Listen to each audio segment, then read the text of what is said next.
All right, my friends and family. All right, another beautiful day. What is up? What's good? Good morning, good afternoon, good evening. I am your host that you love the most, Charlie Shrem, and you're listening and watching Untold Stories. We're twice a week together. And honestly, I wouldn't want to do Bitcoin or crypto any other way. I would never want to do this journey alone anymore. I love doing the journey with you guys. Together, we get to dive deep with some of crypto's most brilliant people, influential leaders, politicians, anyone who understands this and can teach us something to understand where this thing came from, where we are right now in the larger scheme of things, and where the hell we're going. And today, to talk to us about one of my most followed projects, actually, and I'm so excited that we have had the opportunity to have you on the show, Roneil Rumburg. Thank you so much for coming on Untold Stories today. Thank you so much for having me. Looking forward to it. I'm excited to talk about music, audio, different blockchains, how to break up blockchains into different types of layers where you have content and you have like metadata that's referencing that content. But to give a little bit of background, and actually I want to talk about like how to start a company and a business, because in crypto it's very different. You co-founded the Kleiner Perkins early stage seed fund at KP. You were responsible for seed investments into the blockchain and AI world, including Lightning Labs. You attended, so you understand Bitcoin scaling on a smart scaling is better than fast scaling. You have a very deep understanding. You attended Stanford University, and you worked you actually co-founded a company called Backslash. And you've held software engineering roles at a number of venture-backed companies. But today we're going to be talking about one of the most interesting and probably the most farthest ahead in the audio, in the music space, in all types of audio. Eventually, you could explain to me how podcasting could benefit from Audius. We're going to be talking about Audius, and it's the first decentralized, community-owned, and artist-controlled music sharing platform that's designed to help up-and-coming artists publish their work and connect directly with fans. The team, platinum-selling pop artists, tech entrepreneurs, everyone involved. It's kind of like an alternative to SoundCloud, but it's in a full decentralized way. You have multiple layers, but the protocol will live forever, owned and operated by a fully decentralized community of artists, developers, and listeners. So you got the different folks that provide the checks and balances that every industry and community needs. What am I missing here?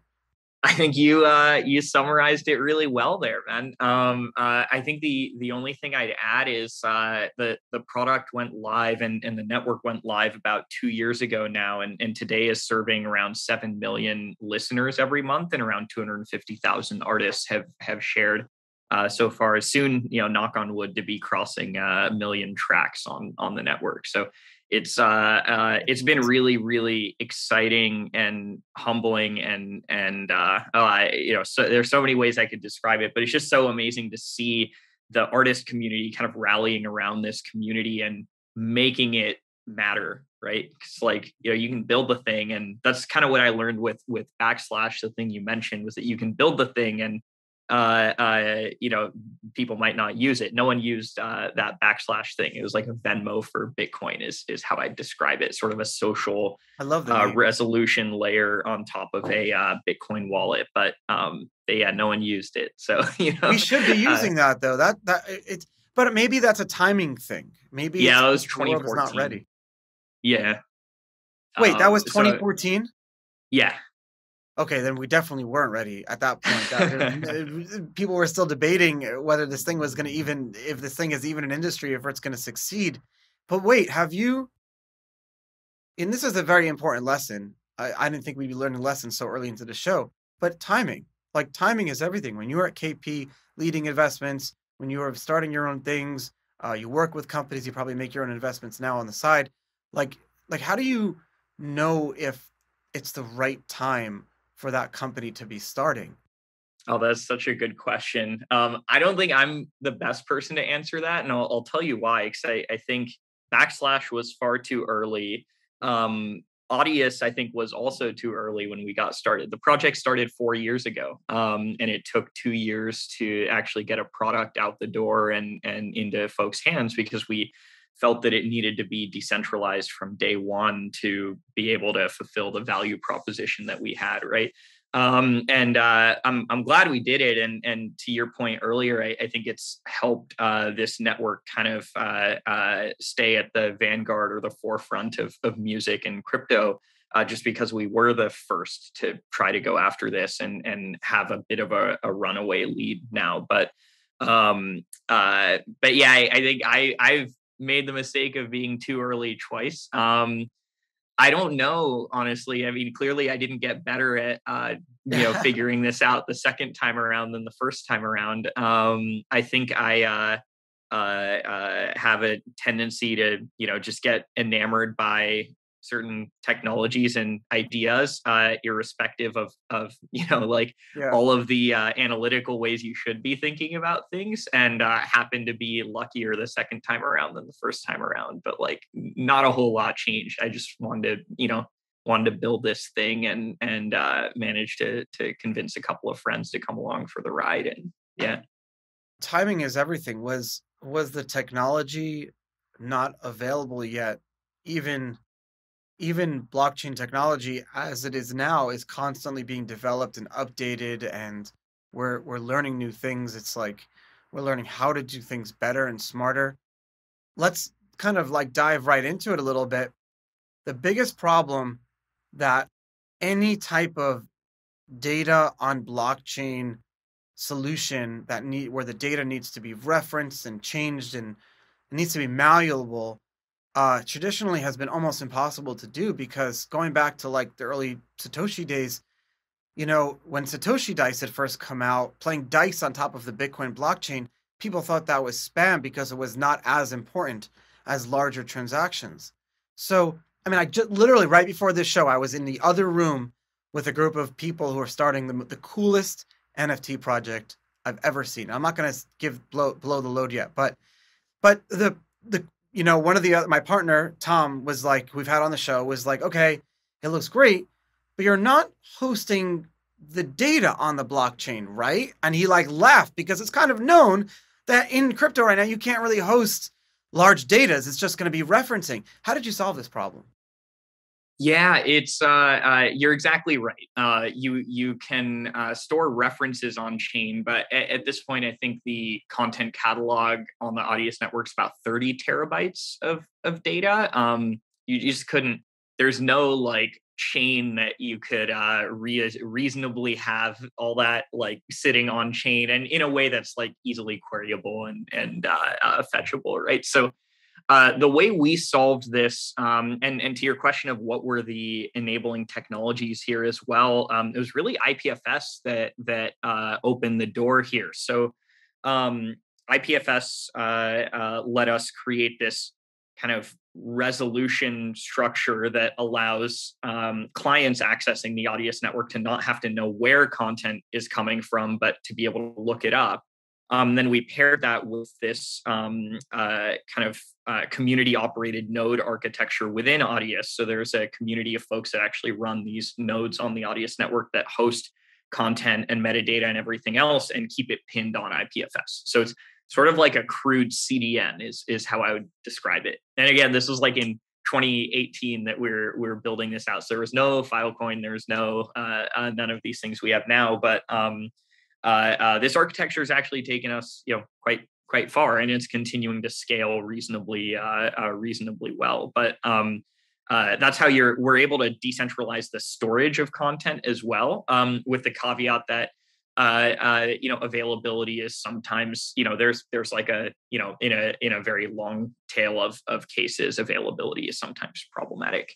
So we're going to be able to literally blow everyone's mind right now and explain the difference between Web 2 and then why blockchain technology is building out this new Web 3 and why we couldn't do it before. The internet that we're using right now, the internet that we all know today, is largely built off of TCP and a bunch of other protocols. And I wanted you to take over this, but in 2015 or 16, it was a crypto R&D firm, Protocol Labs, that invented this new protocol called IPFS, the interplanetary, what I forget what it stands File for. system. File systems. Yeah.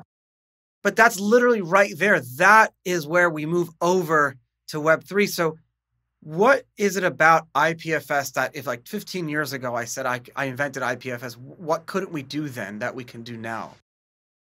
Yeah, so I'll try and summarize this with some This is the analogies. coolest So thing. when you, yeah, it really is, and I can't overstate that enough. I mean, this is this idea of content addressing. So anyway, like if you think about in a Web 2 sort of context, how do you get a file on the web? You have a URL, it's like https:// whatever website.com/file. The file is inextricably linked to where it's hosted because the domain that google.com or whatever it is actually resolves to a specific set of servers on the web, and then the path after the domain gets you to a specific file. What IPFS is saying hey, if we took a hash of that file that uniquely references the file, and we should be able to look up the file on the network without knowing where it is. So by breaking that relationship, think like if you knew the name of a given file and you could look it up on this worldwide IPFS cloud thing without knowing where it is. You now can create resilient decentralized systems, right? Where there's high turnover of, say, who is actually hosting the file, for example, but it remains referenceable and fetchable. Can this be applied to other industries outside of audio?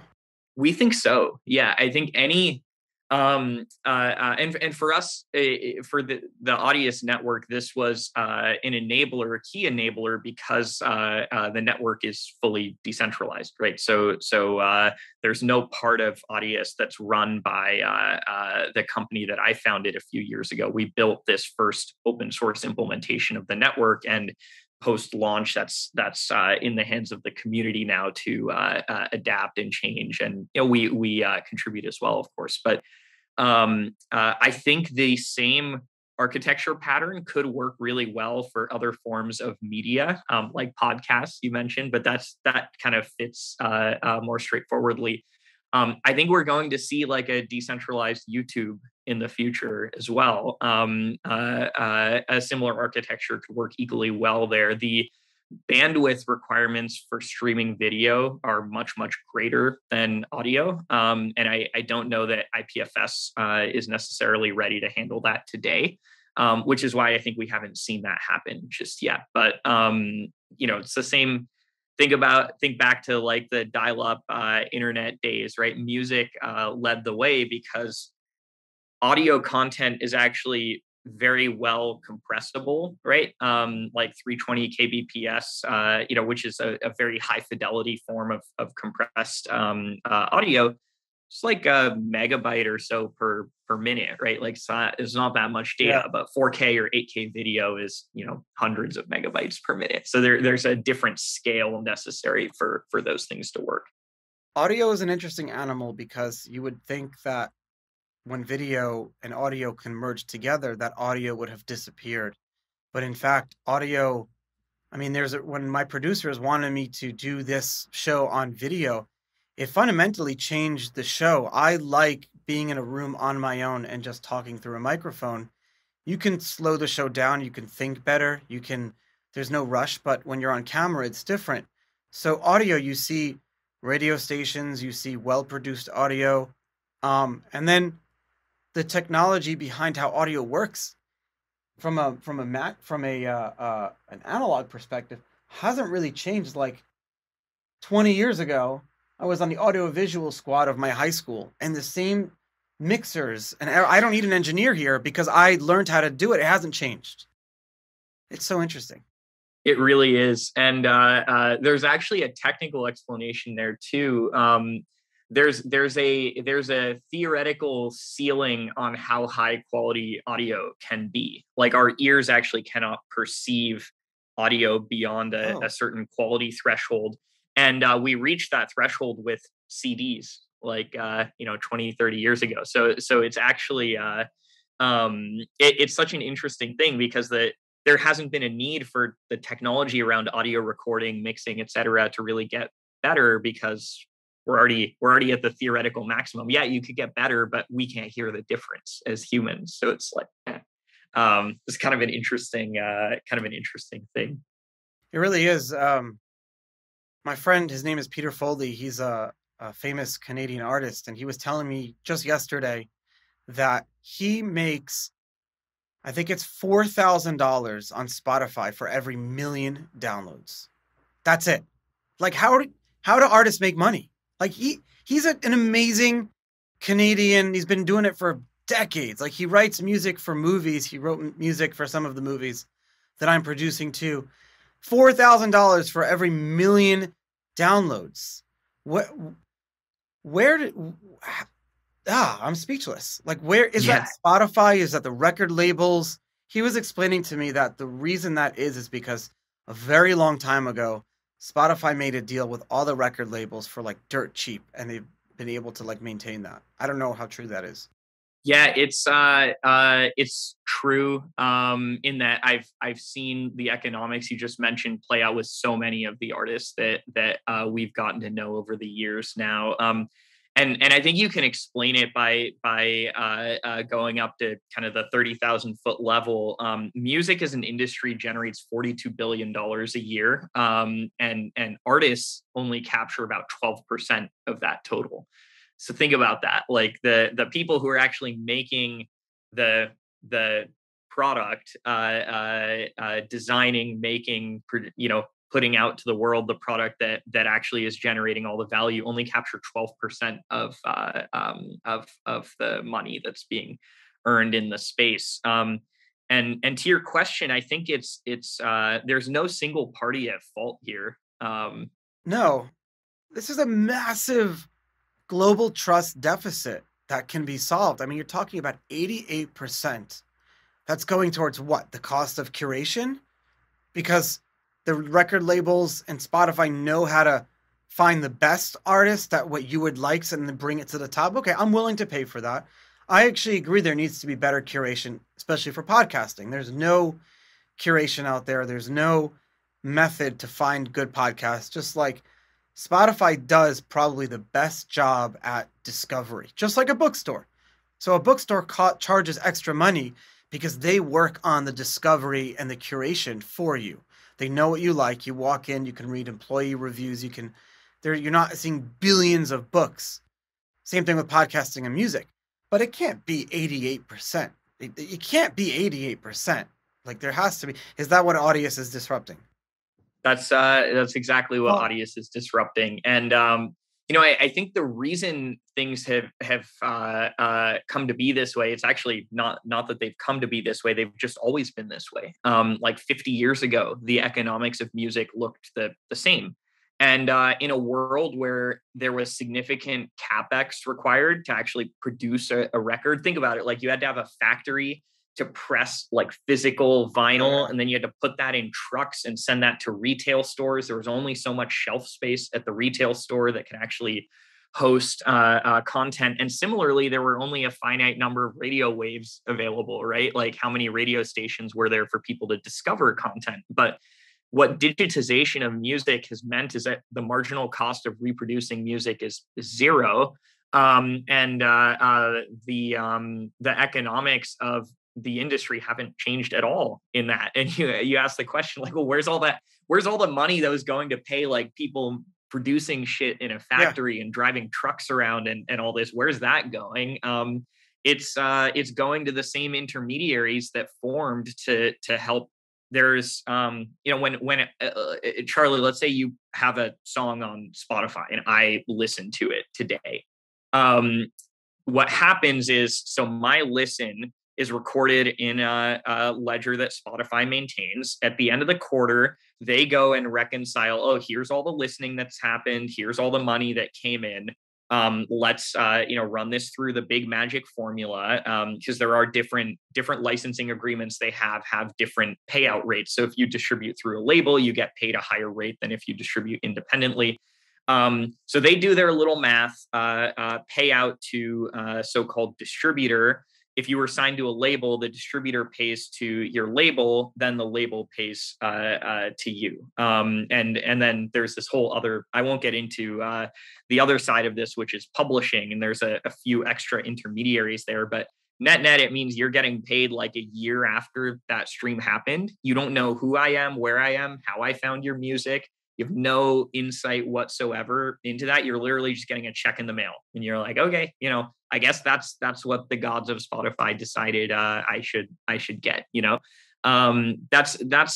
That core issue is what Audius is trying to turn on its head by giving artists a direct channel and the opportunity to build a relationship with fans that is portable between different user experiences and different contexts.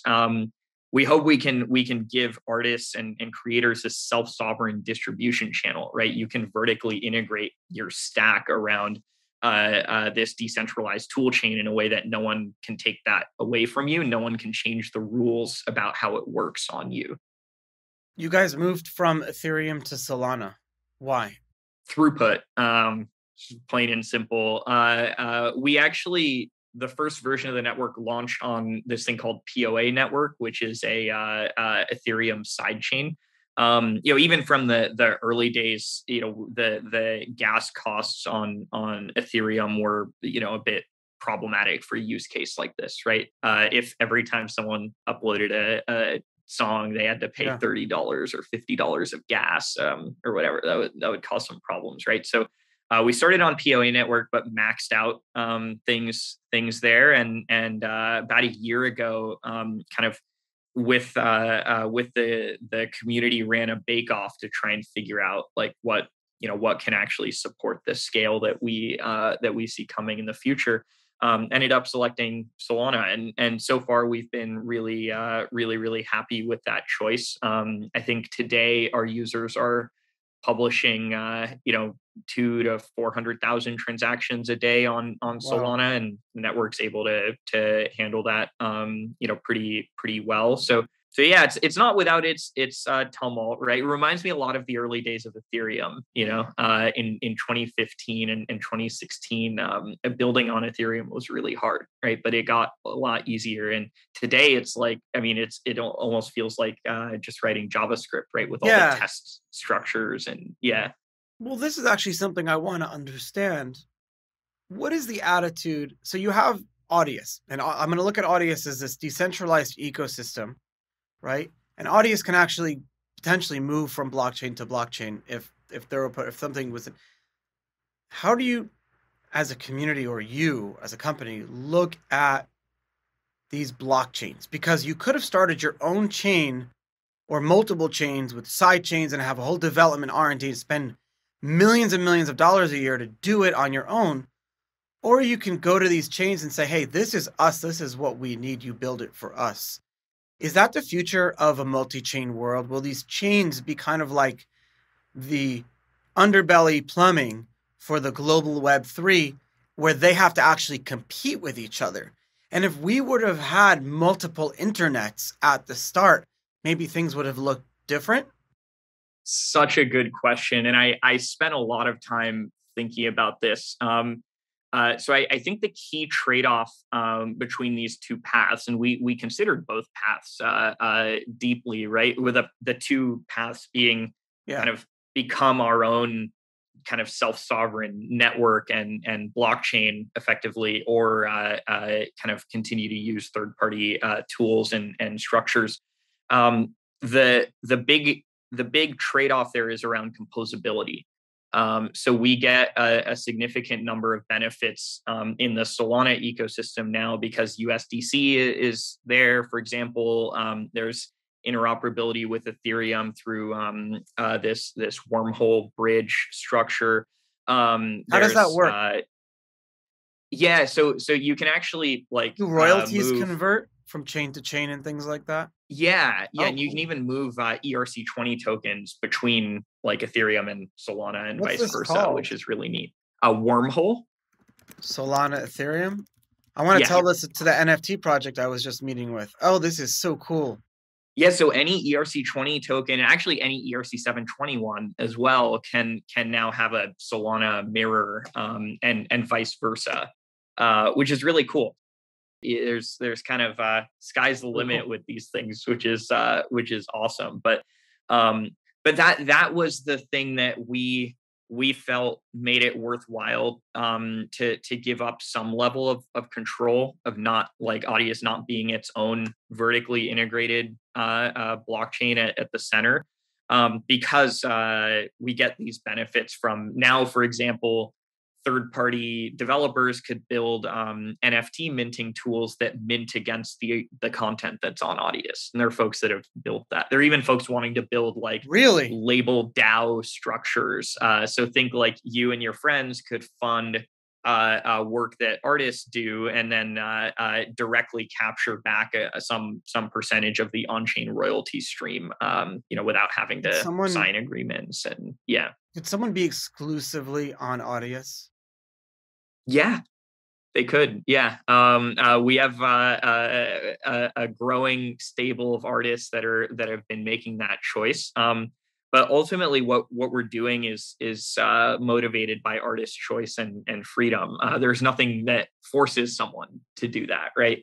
Most of Yeah. our artists distribute across many platforms, but are choosing to release some segment of their catalog exclusively on Audius as a way to build following, and kind of motivated by the belief that a fan on Audius is worth more than a fan elsewhere, because they control that relationship, and they have the opportunity to do what they want with it.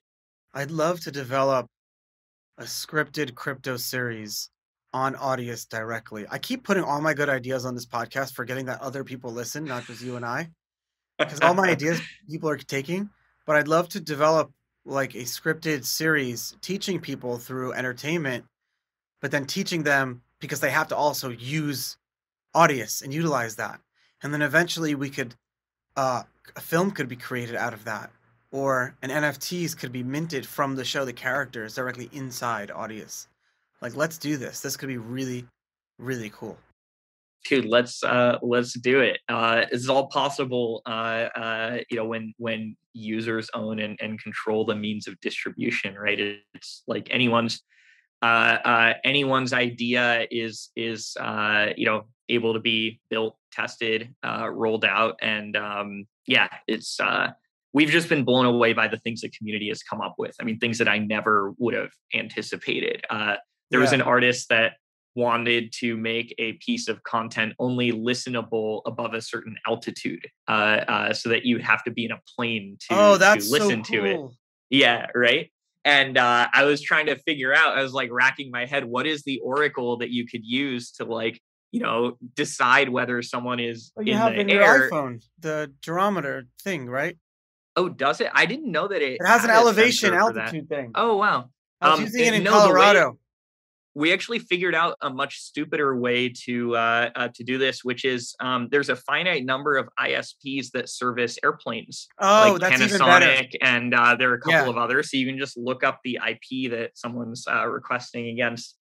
And I was like, wow, I never in my life would have come up with something that creative. But like, what a Yeah. cool way to create a new experience around music listening, right? Like imagine if and I unfortunately can't yet share who the artist is, because he's still working on this. But I can imagine a day where like people are getting on planes just to go listen to this song, right? Like how funny would I that mean, the be? opportunities are endless. You could, I mean, you could geofence and have it where if you're only at sea, could you listen? Yeah, yeah.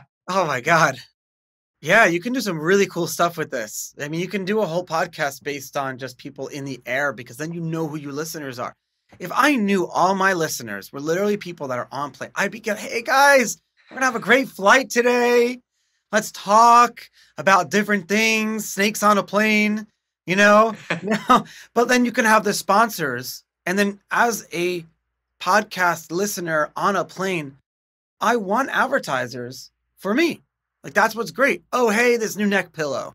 Oh, hey, this deal of business class flights to France. Like, that's the biggest problem, because as much as advertisers struggle with finding their audience, I don't want to go on Facebook and see ads for, like, I don't want to tell you what I see ads for, because you don't want to see ads for that anymore.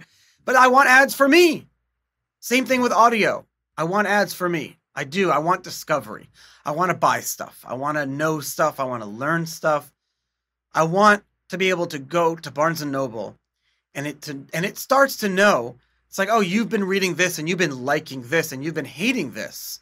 This is what you should read. I like that. I do too, man, and I think that's such a great segue to the podcast bit that we kind of started on.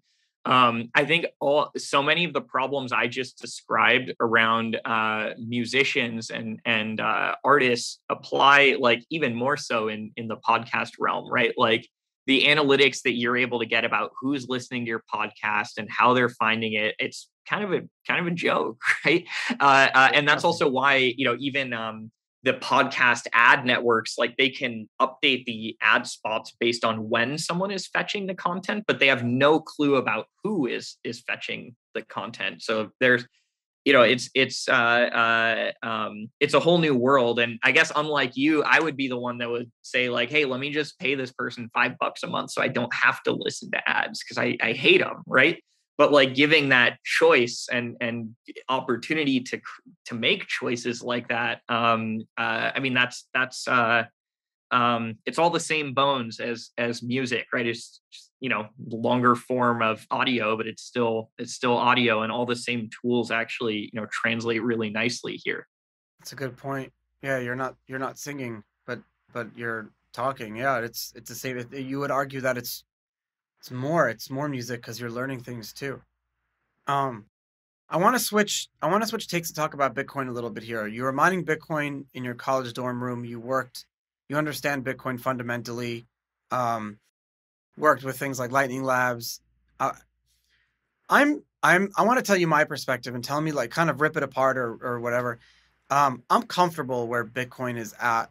I'm happy with what it has become and what it wants to be, or what it will be. And it's like the hardest, most decentralized, censorship resistant, but unchanging. And as I'm holding Bitcoin for 5 years, 10 years, and decades, the more you don't want changes that you have to kind of worry about. But then there are things that are being worked on, like smart scaling is better than fast scaling. Is that kind of where the world is going? There's space in the market for different value propositions, and stability is a value proposition that's really important. And Bitcoin is the only thing in the market that's serving that. If you asked me, where would you put your eggs for 50 years, right, where you didn't have to think about what would happen, Bitcoin is like so obviously the choice, right? I mean, who knows how many forks and whatever else Ethereum would have gone through by then, let alone any of the next generation blockchains. But I also think compute as a use case requires, like, a increased rate of kind of innovation, iteration, improvement. True. Versus, like, the use case for Bitcoin being this, like, just like you said, this, like, reliable, kind of indefatigable store of value. Like, I mean, I think there's a reason no one else tries to be stable, is because there's the winner. The winner there is, like, clear, stable in terms of, like, the way that the network functions and operates. And I mean, think about Ethereum is about to try to become like fully proof of stake, migrate all the existing state to this new structure, right? Then shard itself. And it's like, I mean, it's just, there's so much risk there, right? And don't get me wrong, I mean, I love that they are still innovating, right? And I love that there are people innovating, but there's, I think it's, I'm like, happy and excited to see all that innovation happening, because I know there's also like a stable home for assets in this ecosystem too, right? Which Let's is the talk stable about one. that for a second. A stable coin, I would argue, is one that should follow stability of the world. So you have a stable coin should follow the least changing, whether it's like currency unit, commodity units, maybe it's a basket of costs of different things around the world. The best thing we've had for 70 plus years is the dollar. So USDC and all stable coins are 90% based off of this relatively stable dollar. You and I'm assuming we're of the same age, grew up in this belief that the dollar is the end all be all like stability. Over the past 3 years, that's been cracking.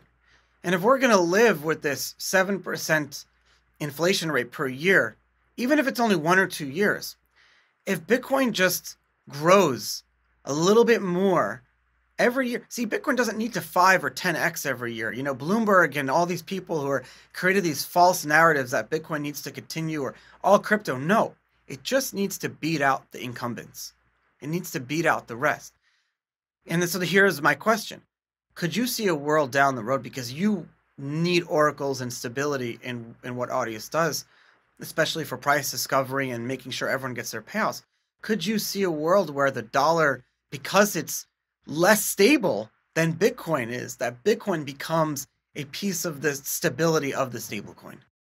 Actually, I don't just see that potential future. I think that is our future, right? You know, it is it's unfortunate to say that, right? I mean, I'm an American. I was born here. I grew up here, you just see, you know, the sort of, I mean, the writing is on the wall, you know, here in early 2022, right?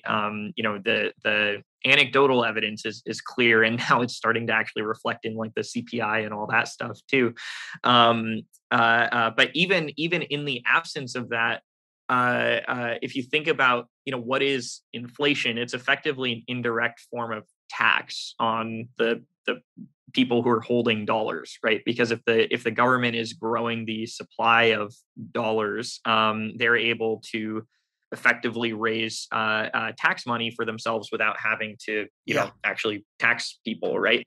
And I think that's where it's a bit sinister, in that like we really don't know, or have really, people don't have a clear understanding of what's kind of happening there. And the unfortunate consequence, I think, has been that like wealthier folks have tended to actually benefit from inflation because they own assets that appreciate in value. Whereas folks who are dependent on wage earnings, wages tend not to move with inflation very quickly. So anyway, I mean, these are all, I'm just naming a bunch of problems here. Like Bitcoin is not the solution to these things by any means, but it is, I think, the most effective like hedge that we have right now against instability in our future. Do you know what it is? It allows us to talk about instability without being afraid of it. Bitcoin enabled us all to talk about the turning, you know, the fourth turning, or the change in society. We're going to change. Society changes. We saw that with coronavirus. Every 10 years, society changes, but we were so uncomfortable with it because we had these like archaic or barbaric systems in place, like even the concept of like paper money and et cetera, like, so now because we have the technologies, it's almost like we'll look back at like the year between 2000 and 2010 as like this epic upgrade of humanity. Maybe that's just me looking at it because I'm biased, but I don't know. I think we will. I agree with that. Yeah, it's you know, I agree. You know, it's obviously we don't know, but if you think the probability of these events is you know, some whatever percentage, wouldn't it be prudent to have a similar percentage of, you know, your assets and your you know, resources, you know, kind of hedged against that potentiality, right? I think there's, so anyway, this all gets like right. very, That needs to be very, like very, a hedge against the world in the yeah, future. And now we have that. That's the most important yeah. thing. although the funnier things to think about, man, in a world that is like so unstable that electricity, internet, etc., also become scarcer resources. How do we use our Bitcoin, right? That's like the kind of the funnier, like, That's a good point. but who knows? I think we're all hosed in that future anyway, right? I don't think I'm not cut out for fighting on the streets and whatnot. I think there will be a different generation of people that live in that future.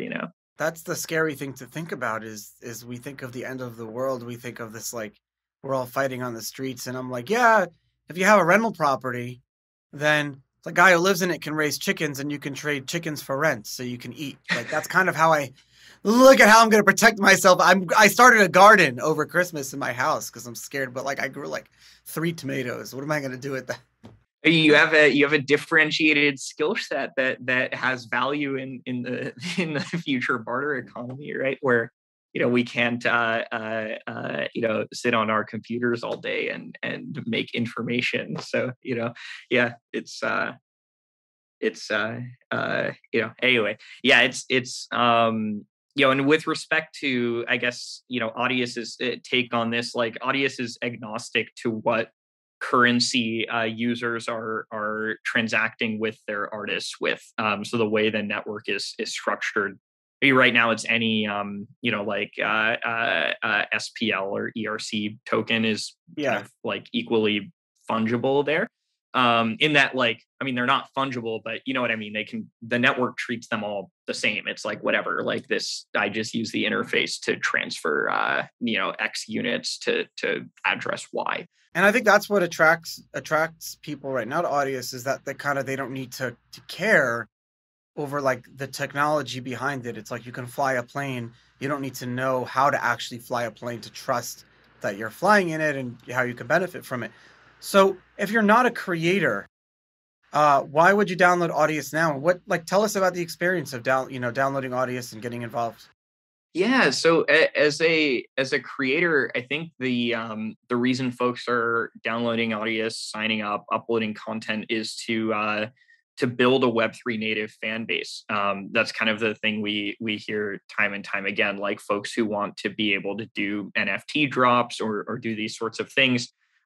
You can't just like show up to this community and launch an NFT and expect that to go well, right? Like you don't, if you don't have fans that actually understand what these things are and how to interact with them, like no one's going to buy the thing. And we've seen those like flop over and over again because they're folks who come to cash grab, right? It looks like a very nice cash grab, but I think what folks are not realizing is the folks that are doing well and making a lot of money doing those things have spent years like building an audience in this ecosystem, and now they're able to leverage it. So the user experience for creator though is it's dead simple, easy. I mean, you go to audius.co, you sign up for an account with a username and password.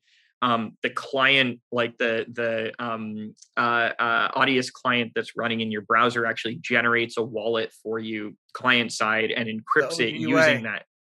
Oh, what was that? Sorry? That's the OG way. All the wallets used to do that back in the day. They stopped doing that. Remember when you go to the website to generate like Insta Wallet, generates the wallet for you? I miss that. I do too. And that's why we kind of copied that approach in Audius. Like we didn't come up with that by any stretch. It's just, I mean, I think it's the safest way, generating the private keys right on the client side. It seems to me like it, if it ain't broke, don't fix it, right?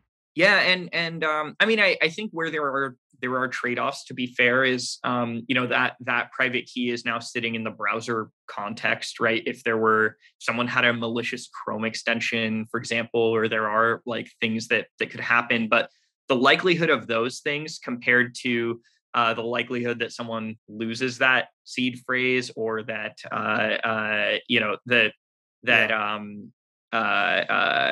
like I think there's trade-offs that are worth making in the name of usability when the amounts of financial value are relatively small, right? that you don't treat your wallet in your pocket the same way you treat your bank account or like your Good Bitcoin point. cold storage, right? And you know what? If you lose like the $50 in your wallet and your credit cards, you're like, yeah, that sucks, but whatever. Like it's fine, you know. And that's the way we kind of. I would love to see more user experience in crypto evolve towards that mentality, which is as users start to become more financially successful in these ecosystems, et cetera, like you can upgrade them to more and more secure kind of interaction models that maybe are higher friction, right? Whereas today, especially in the Ethereum community, I think the sentiment is to treat everything like your life savings, right? Imagine if you had to plug your ledger in and like sign a transaction every time you listen to a track on Audius, right? Like who's gonna do that? But I've actually had folks tell us that that's how Audius should work, and that it's irresponsible that it But works the way that it does. what I would say is every time I want to publish a new piece of content, I should have to go through the ledger. Like you I said, think there's that's fair. trade-offs. Yeah. Yeah. And especially if you're an artist grossing meaningful value via Audius, maybe you should be using a hardware wallet to withdraw those funds and do things like that. So I couldn't agree more with you. I think the trade-offs here are sort of I guess creating a spectrum of security and allowing users to move along that spectrum as their usage model evolves over time. If you're the bedroom producer uploading a track for the first time and you know nothing about crypto, I think there should be a path for you to, like spend 2 minutes and be able to upload that track without going through a whole Yeah. lot of hoops. But the client can actually prompt you and say, hey, like you have a little bit too much money here, like you should really switch to one of these solutions, right? Oh, I like Or that. things like that. Yeah, I think that feels like it has to be the future here, right? Even in the normal financial world, we have kind of a version of this, right? Which is costs above a certain threshold you can't put on your credit card, right? I guess there are some credit cards that let you No, but I do do like things like that, but yeah. I like boundaries too. I like staying in my lane. I like bumpers. I like to know that there's a maximum on my credit card, because what that does is it it tells me that, hey, the credit card company has intelligence using my habits, and this is what it thinks that I can spend monthly without going over my means. And honestly, if I didn't have that limit, I'd personally go over. I'm bad at that. I don't like credit cards personally, but I know my addictive type of personalities. Most people don't. So like having that, and actually like, I actually wanted to ask you this before, and it reminded me. Do we have time? Yeah, we have time. Do you have time? You have an extra 5 minutes? I have Okay. plenty of time. Yeah. So I so the just feel big bad I'm delaying your next thing. Hopefully No, I they're emailed cool. them and I said Oh, I okay. need the podcast studio for another few minutes. They're cool. In around Christmas time, Spotify released this like your year in review, your listening habits. And what was so crazy, I was in a room with a lot of people when they got released and we're all sharing our stuff. It mostly told us so many things about ourselves that we didn't know, that we're happy we do know. And I'm hungry for that. And I started to think to myself, how much time have I wasted trying to learn about my body? Where if like from the minute I was born, all of that data, like, cause I've had surgeries on my eyes when I was 10 years old. There's no doctor alive that has that data anymore. But I have eye issues. I need to know about my body. Same thing with audience and listening habits. Can this technology be now? Is this where the future? It's artificial intelligence where, but as long as we owned that, is that where we're going? I think so. I think that's exactly where we're going. And this is often an example I give to developers when kind of explaining to them some of the neat aspects of Audius. So your listening data is available to you, owned by you, and you can go back through the whole history of time and look at or I think the Audius first party client doesn't expose the UI for this, but the data is there that you could go look at, like, what did I listen to on September 25th in 2019, right? And like just go look and see. But here's what's much more neat is because this is a decentralized network, our company doesn't hoard that data either, right? Our company has the same level of access to that as everyone else.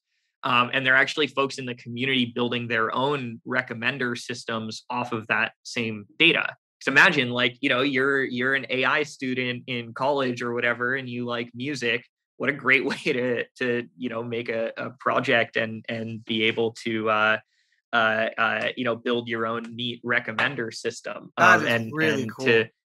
and to create a whole cornucopia of different recommendation structures to do exactly what you mentioned, right?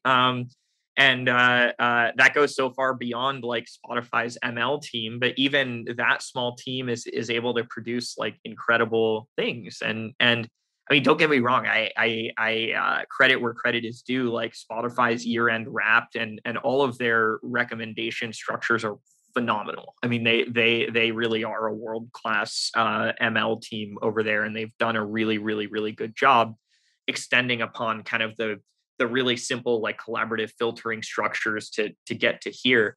But wouldn't it be so incredible if the whole world had a crack at that too? Yeah. Yeah, it would be. And let's not forget that Spotify built its original technology off of peer-to-peer files, peer-to-peer networks, BitTorrent, the same ethos of all that. So what you're doing is just kind of the next step in that like societal shift.